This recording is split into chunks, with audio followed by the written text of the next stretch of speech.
So we are making this video to replace our part 1 and part 2 of whistleblowing. Do you want to tell them why?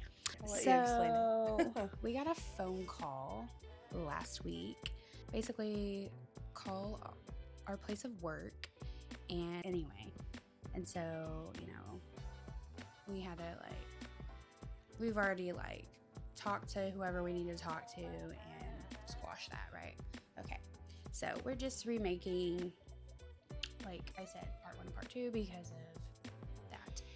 But just because that happened does not mean we are going to be silenced, period. Not going to happen. Sorry. I don't know what you think or thought you were doing with that, but yeah, the specific comment was that it was unprofessional and cruel, but didn't really specify any more than that. And then basically insinuated that incapable of doing our job as a teacher effectively. And I'm like, that's ridiculous. This has nothing to do with our current workplace. This has everything to do with what we've experienced in the past from previous coworkers. And we know better. We would never come on here with anyone that we currently work with to no, anyone's feathers about absolutely that. Not. And we would never talk about any identifying any knowingly connected parents to our place of work or anything our students or strictly talking about ex-coworkers and things that happen to us and the passionate words that we use. We explain that on our page. And I know that we're teachers, but we shouldn't be barred from ever using those words because we're humans too, and we have expressions that we want to get out sometimes. And that doesn't mean that we're not professionals, that we are not well spoken, educated on certain things, right? And that we have experiences. So I just feel like it's just another scare tactic to dampen and hide what they've done, and that's just not okay. So we're gonna go ahead and redo this video in a little bit more precise way, because video number 1 and 2 of whistleblowing is really long. So we're gonna be just more precise, and we can be more professional if you want us to be, but we're still gonna get the point across that what you did was wrong. And not okay, because what our goal is to help other teachers in the future. Okay. To help other people who work in this type of field. So it's not going to stop us. So. I'm going to tell you right now, having worked in daycares and early childcare like that, I will stand on this 10 toes down. Everything I said in those part 1 and part 2, I stand on that. And we're going to keep it up until we're advised that we are required to remove it or need to edit. And so we're going to keep that up actually and have all of these videos up, including this one. And then we just wanted to let our viewers know what happened if we do ever have to take down the other ones. So we can kind of have this be a clarifying video and a PC video, but then, then go down. Yeah, and I just feel we're sharing what happened to us and our experience. I feel like other people in that field are going through the same things we are. Oh, they are similar things. Yeah. And you know what? I feel obligated to make them feel heard, and so they know oh, okay, that's not right. This isn't, they agree that's not okay. Yeah. And so they know what to look for, red flags and stuff. And I feel it's to help them in the future, to protect themselves and the kids, just everything. Or stand up for what's right. Yeah, what's right.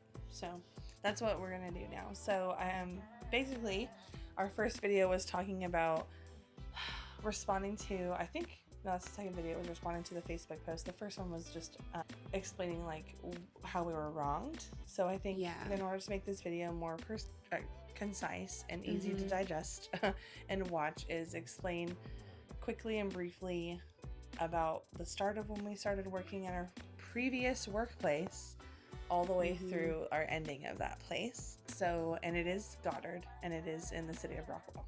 And I will be referencing titles and things and first names, so because that's all public information on an open website anyway. So, and it's what I went through, and none of this is false. This is all things that actually happened. So when I first started there, it was in July of 2023. The owners were on vacation while they were in search for a director, because the current director at that time was going to work for another Goddard school, or was looking to relocate states and to the East Coast, and they were looking for a director. So instead of the owners actually doing a lot of the legwork and interviewing the directors, Ryan had already worked there for like a month and a half, 2 months. I was burnt out of it. Yeah, because he was our So she's like, apply. So I applied, and the person that interviewed me was the education director.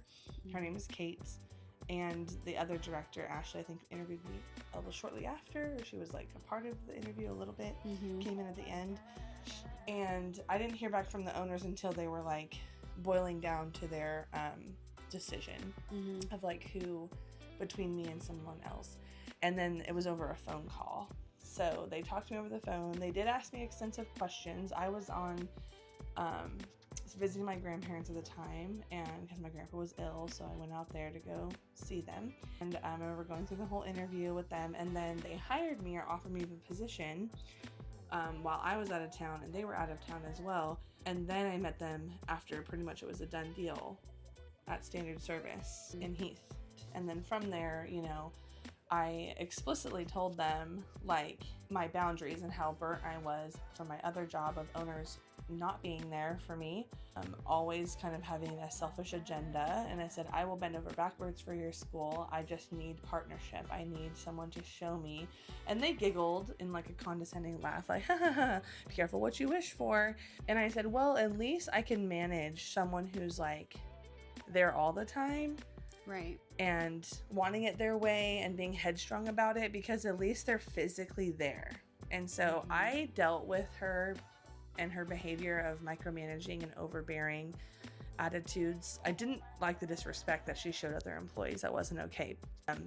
I didn't know the previous history there either, so I was like, well, maybe she's just giving back the same energy that they gave her. So it took me a while to figure all that out, that it was actually her. I appreciated it because even though she was overbearing and micromanaging, she was there for the first year. And I got pregnant with Christopher, I want to say like the beginning of 2024, like the end of 2025 or 2023 into 2024. And I think really it was kind of crazy to me because like once I told her about my like his diagnosis and stuff, then I started to see the change, her gone all the time. And I would think to myself, if you knew that I was possibly a risk of like not coming back or something happening to where it would be a life-altering thing and not being there for Goddard, why would you do the opposite action? Right. I just don't understand. So, and I think it's because I did my job so well at the time, and I was like killing it and trying to distract myself with anything else but thinking about that situation and that diagnosis, that's what kind of happened. So the other videos you can download and watch them, but that kind of explains like more of those behaviors and like me breaking down those conversations. But Ryan was in the pre-K class at the time teaching, and so she saw a lot of this from a different perspective until she got up front. And then when you got up front, like what did you notice? It was definitely a lot more like I saw the micromanaging part of it, like watching us through the Ring doorbell camera, like get real, like stop. Yeah. And constantly micromanaging on Slack and just using us as a vessel to communicate really negative and mean things towards the staff. But like I had to feel like I had to match that energy and like do that same approach. So that was pretty toxic. Yeah, it was just a lot. And I definitely saw the favoritism, not only towards like certain teachers, but management staff. Like I never did that. Like I never had anything special with the staff. You know, I never. No, you know. I mean it was pretty obvious, like who her favorite person was, or set of people, Yeah. And she's that behavior probably is still happening at that school, where she has a certain set of teachers that she only likes those, and they probably text all the time or they do special things. And I never did that. I had you because I knew you before. And they all knew that. We were very transparent, like, about knowing each other before and everything. Right. And yeah, I saw a lot of things. So that's what we don't want to be silenced about, is that we did see, like, you know, in that position, the health coordinator, her name is Lexi. She's now the director of the school, but because I left and they couldn't find anyone better, so they had limited choices. And that's not being mean. That's like literally what happened. They interviewed people and they had limited choices. And so they picked her. And so that's not being cruel. It's being truthful. Yeah. It was just a quick fix. That's all. It's a quick fix. Yeah. Yeah. It just shows me that there's not like long-term investment wanted in the school. Yeah. Yeah. Because of the whole argument back to the Facebook post on the Rockwall Heath mom's page, like being qualified and her not having a degree and things like that. And it's just subjective opinion from their parts. Like they know what they want and what they pay for in the school, and then it's just like not what you pay for. And even still, there's a new parent that went on there and talked about how she was mistreated and disenrolled.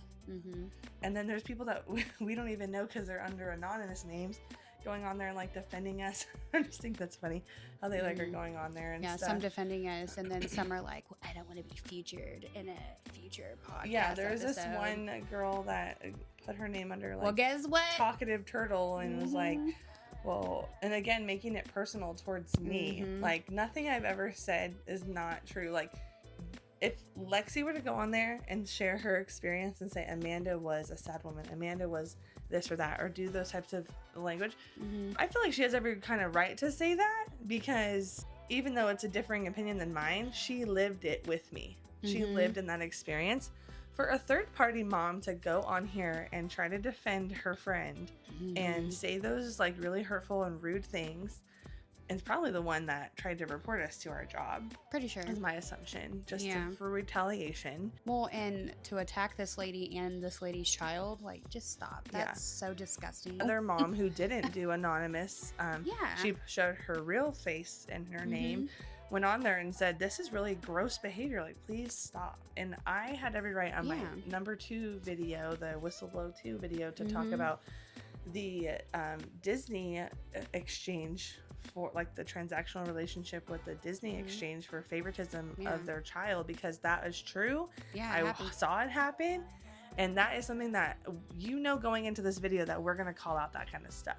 Just because I have a disagreement with how things were run and how I was treated from a personal level of your friend gives you no right to try to like squash my opinion about that, because it affected my other kids that I cared for at the school, my other parents' perception of like the staff up front. It changed a lot, more than you think. And you think, oh, it's just a little trip, or it's just this or that.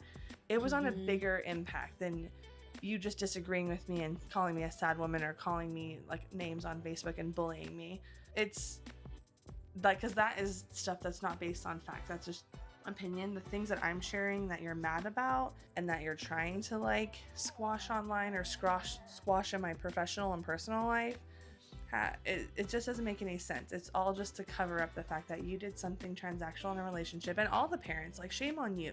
Shame on you guys who are going on there bullying, being mean. Like, we admit we were frustrated in our other videos, and we used a lot of emotion because we were hurt by that person. So we said like, oh yeah, like, we said what we said. We said what we said, and we take accountability and responsibility for that. But at the same time, it wasn't being overly cruel. Cruel is a very like unique word to use. I think that's really interesting how you also repeatedly use it in Facebook comments under anonymous names. That's how I kind of track a pattern that I know that it's you. I just feel like it's totally inappropriate for you to try to hide all of this or like distract from all of it, you know, when we're just trying to tell you like this is not okay. But back to the shame on you part, the shame on the parents for putting the other staff in these positions. Stop asking the teachers to babysit your kids. Stop asking the leadership, especially the leadership, to babysit your kids. If you knew them from another life outside of the school that you currently are at, that's a different story, but it's not appropriate. And you know why you're doing it. You know that you want that teacher to do special favors for your child or treat your child better, because you're just putting everyone, even if your intentions are good, you're just putting the teacher in a really bad spot. because you're extending this relationship outside of the school, and it's not okay. And I think that's why a lot of child care centers do ban babysitting, because it's businesses like ours, like Teachers Touch Events, that can do other things under a professional umbrella for you, like events and other things like birthday parties, and help pay your teachers without trying to use it in a negative way. Because I'm sorry, there's a few parents that don't abuse it, and I feel bad because more often than not, it's abused to get information about the school or to play favorites or to do transactional relationship. Because everyone online that's like defending Lexi has had a transactional relationship, whether she's house sat, baby sat, dog sat. It's all been outside of Goddard and been a transactional relationship. And so just think about that for a second. Now, have I ever babysat or house sat or dog sat for anyone else? No. And I do that on purpose. I just don't do it because I know that they can't use that against me. They can't try to get me for information. And that's really the message that we were trying to get across with our whistleblow number 2. Yeah. That and how we were treated about it. So with all of the flood and, you know, the flooding of the school and how they responded by breaking safety violations, the gate shifting, possibly the holes in the wall, not being able to go outside the playground. Yeah, all of that. So feel free to go ahead and download that now so that you can save that for your future knowledge. But basically that's what we were talking about, is just don't allow things to kind of go on. Just make sure you write everything down, document everything. Yeah. So. Yeah, 'cause like I said, you know, we're here to protect not just like employees and stuff, but the kids. The kids, yeah. I mean, so. Yeah, so, and not only the ones that take me to Disneyland, whose parents take me to Disneyland. That was so crazy to hear that, and they would always just complain, and that's why I'm just like, why is this worth this? Yeah, it's like, when, you know, when she came back from that, we asked her, because she was complaining about it. I'm like, well, why did you go? I just went for the free trip. And saying that you don't even like them. It's like, why are you even putting yourself in that situation? Saying you don't like them. They were being annoying the whole time. They were constantly arguing. Why did you put yourself through all of that? Just because you wanted a free trip? Yeah. Or hiring back someone who left the middle of the school day and ditched the children during their shift and tried to blame it on other people. But then hiring them back and then giving them time off, you know, over other people that deserve time off. Oh, we know. We understand the game you're playing, but we just want to call it out. And I just feel like the difference, and everyone on here that's like, I don't know why they're talking about it and why they're like bringing this up. It's like, well, because your name got brought up. My name brought up. Yeah. And I was going to stay quiet, but I'm not going to stay quiet because it's not okay. Yeah. We're totally being bullied online. A lot of the comments got removed because of like it was violating. Not our comments. Not our this comments. This anonymous 669 or. Well, there's a couple of them. A couple of them, you know, their comments got removed. Think, like, you can be anonymous and you can put like different names or something on different comments, and I think it's the same person. Yeah. I do. So it's like none of your comments got removed. So, you know, just think about that. Why did these other person's comments get removed? Because they were being bullies and harassing, and it's not okay. So that's kind of where, you know, it led us to speaking about this stuff. So what else do you want to share? I mean, I think we pretty much hit all the points we wanted to hit. And like I said, you know, don't get it twisted just because we're making this new video, because we both stand 10 toes down on everything we said. Yeah. So. It's just because we work in the community that we want to make sure that all of our videos going forward that speak about education or anything involving it are in a professional manner, just so that people who happen to click on it, they see this in that light. But our page is blocked from, you know, children, and it does disclose that, you know, we might use profanity every now and again, but if we have a video that has that, we will bleep it out, but you'll get the point. But that's the only reason why we're kind of altering our page a little bit, is just because we do work in the community. But that's not going to stop us from like calling you out. Nope. Talkative turtle. Because we're over it. We're sick of it. So just wanted to let you guys know this is what we're doing. So it has been real. Keep up with following our page, because we're going to add more content on there soon. Yeah. Bye guys.